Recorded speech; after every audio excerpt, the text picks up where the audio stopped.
Suasana mencekam terjadi saat seorang intel polisi disandra ratusan demonstran di tengah berlangsungnya aksi unjuk rasa peringatan Hari Buruh di kampus Universitas Diponegoro, Semarang, Jawa Tengah, Kamis malam.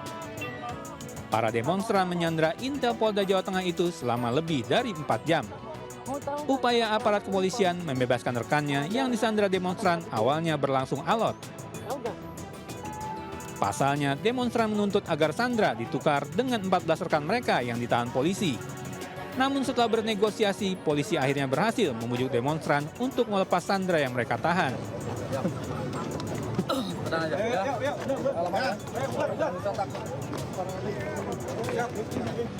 Aksi unjuk rasa sendiri nyaris diwarnai bentrokan setelah sempat terjadi aksi pelemparan batu. Namun bentrokan dapat diredam setelah terjadi komunikasi antara kedua pihak.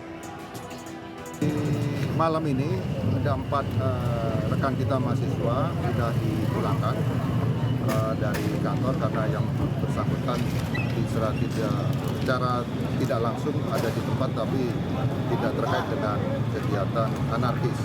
Tapi yang di dalam masih kita lakukan pemeriksaan 14 orang itu semua terlibat dalam anarkis, ayo dengan anarkis. Polisi masih melakukan pemeriksaan terhadap 14 pendemo yang terlibat kericuhan. Dari Semarang, Jawa Tengah, Wisnu Wardana, iNews melaporkan.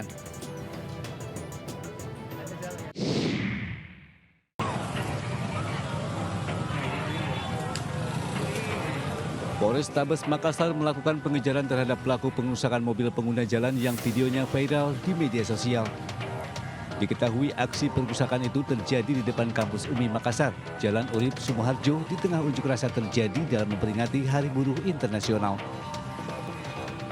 Dari video yang beredar terlihat pemuda yang memakai baju serba hitam ini langsung memukul bagian kaca belakang mobil hingga rusak parah.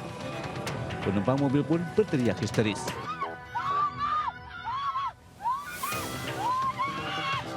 Mobil tersebut melintas tepat di depan pintu timur kampus UMI saat situasi di sekitar lokasi masih dipenuhi massa aksi peringatan Hari Buruh.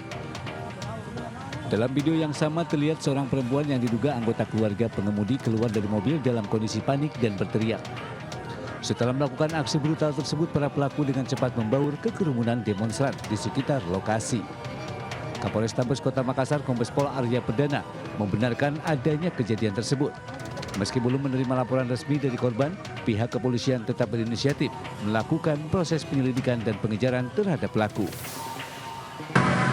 Nanti kita dari face recognition dan beberapa CCTV sudah kita pantau. Mudah-mudahan akan segera kita tangkap pelakunya. Dari Kota Makassar, Muhammad Nurbone, iNews melaporkan.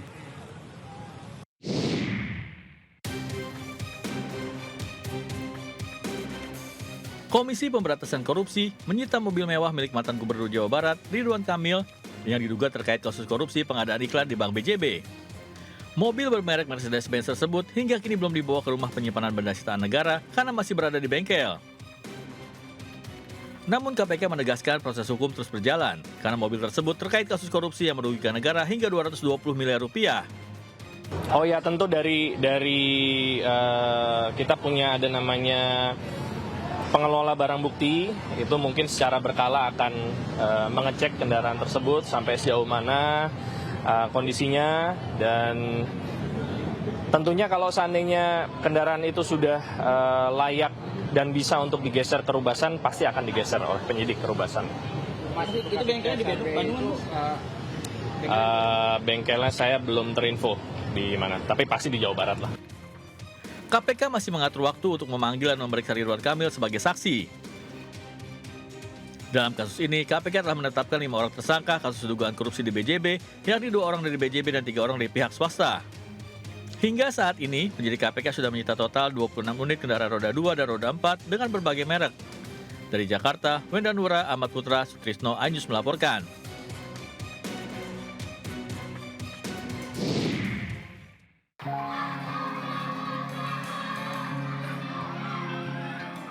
Presiden Prabowo menyoroti minimnya fasilitas pendidikan di sekolah saat memberikan sambutan pada acara peringatan Hari Pendidikan Nasional di SDN Cimahpar 5 Bogor, Jawa Barat.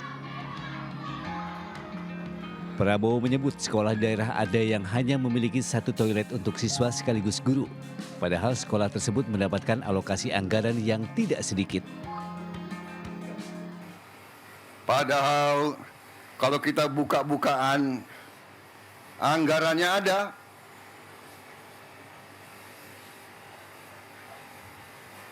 Bagaimana bisa satu sekolah toiletnya hanya satu, WC-nya satu, bagaimana bisa? Ini saya ingatkan tanggung jawab dari pemerintah daerah, tanggung jawab dari wali kota, bupati, gubernur, bersama-sama. Prabowo menyatakan pemerintah pusat telah menetapkan anggaran untuk perbaikan sekolah dengan nilai yang cukup tinggi, yakni mencapai 17 triliun rupiah.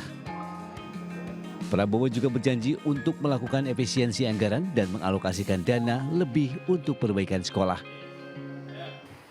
Kita harus memperbaiki sebanyak-banyak sekolah seluruh Indonesia dalam waktu secepat-cepatnya. Inilah yang saya sedang pikirkan terus bersama menteri-menteri saya. Terus-menerus saya memikirkan bagaimana kita cari uang, bagaimana kita mengelola kekayaan kita. Karena terus terang saja, berkali-kali saya sampaikan, kekayaan bangsa Indonesia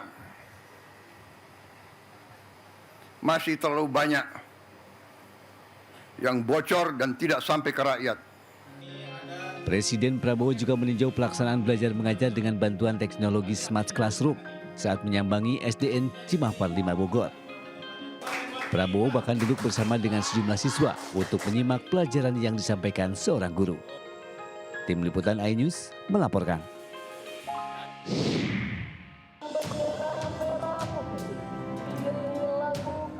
Setelah diserbu pelamar, petugas PPSU kantor Gubernur Jakarta kembali diserbu warga.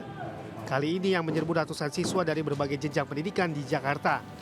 Meski harus antri panjang dan berdesak-desakan, para siswa tetap bersemangat untuk mendapatkan ijazah yang sempat tertahan pihak sekolah. Sebanyak 488 siswa akhirnya mendapatkan ijazah mereka yang ditebus Pemprov Jakarta senilai 1,69 miliar rupiah sebagai kado Hari Pendidikan Nasional.